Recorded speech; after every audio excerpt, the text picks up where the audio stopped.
My dear friends and future doctors, एक बार बहुत बहुत स्वागत है। चूंकि काउंसलिंग की प्रक्रिया जब भी स्टार्ट होगी, इस साल एनएमसी की तरफ से एक बड़ा बदलाव किया जा रहा है। जी हाँ, एनएमसी की तरफ से एक बहुत बड़ा बदलाव इस बार काउंसलिंग की प्रक्रिया में किया जा रहा है। पहले जनरली क्या होता था कि जब आपका रजिस्ट्रेशन हो जाता था, उसके बाद जो है वो आपको पहले कॉलेज आवंटन किया जाता था। कॉलेज मिलने के बाद आपके जो है वो जो भी डॉक्यूमेंट्स थे उनका वेरिफिकेशन होता था। लेकिन इस बार एनएमसी बड़े बदलाव की तैयारी में है, जैसा कल अखबार के एक नोटिस में भी दिख रहा है मुझे। ठीक है ना। तो वहां पे साफ साफ लिखा हुआ है कि एनएमसी इस बार क्या कर रही है, आफ्टर रजिस्ट्रेशन, जैसे आपका रजिस्ट्रेशन होगा सबसे पहले आपका डॉक्यूमेंट्स वेरिफिकेशन कराया जाएगा। उसके बाद आपको सीट आवंटित किया जाएगा।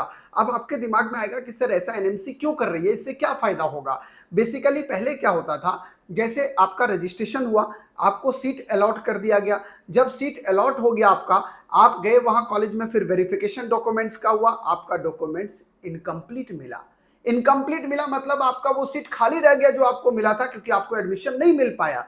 तो इस बार जो है ये जो मेडिकल कॉलेजेज हैं उसमें सीटें खाली ना आए, इसलिए जो है वो एनएमसी ने इसमें थोड़ा बदलाव किया है। एनएमसी ने क्या किया कि अब पहले रजिस्ट्रेशन होगा, रजिस्ट्रेशन होने के बाद जो है वो आपका डॉक्यूमेंट्स का वेरिफिकेशन पहले हो जाएगा। अगर डॉक्यूमेंट्स किसी भी तरह से इनकम्प्लीट पाया गया तो आपका सीट आवंटन रोक दिया जाएगा, मतलब आपको कॉलेज अलॉट नहीं किया जाएगा।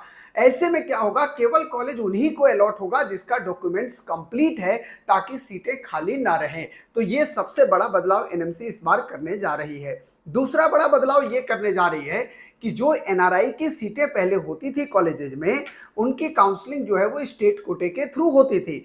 अब क्या किया है कि एनआरआई की सीटें की काउंसलिंग जो है वो आपका एमसीसी मतलब ऑल इंडिया कोटे के थ्रू कराई जाएगी, ताकि वो सीटें भी खाली ना जाएं। तो एक बड़ा स्टेप जो है वो इस बार एनएमसी उठाने जा रही है, और एनएमसी इस पे जो है एक ड्राफ्ट तैयार कर चुकी है, जैसा कि साफ साफ लिखा गया है। अब देखना है कि आगे और क्या क्या बदलाव इस बार काउंसलिंग की प्रक्रिया में देखने को मिलने वाला है। क्योंकि लगातार ये चीजें चल रही थी कि इस बार जो रजिस्ट्रेशन होगा, जो सबसे बड़ा इंपॉर्टेंट एक और इंफॉर्मेशन जो यहाँ पे है दिया गया कि रजिस्ट्रेशन इस बार जो है वो एक ही बार होगा। मतलब आप एक बात समझ गए होंगे, रजिस्ट्रेशन एक बार होने का मतलब है कि एक रुपता लाने की बात चल रही है। एक रुपता लाने की बात चल रही है मतलब मेरे को जहां तक लग रहा है कि इसका पूरा क्लियर वेरिफिकेशन नहीं किया है, सिर्फ लिखा है कि पंजीयन जो है वो एक बार ही किया जाएगा।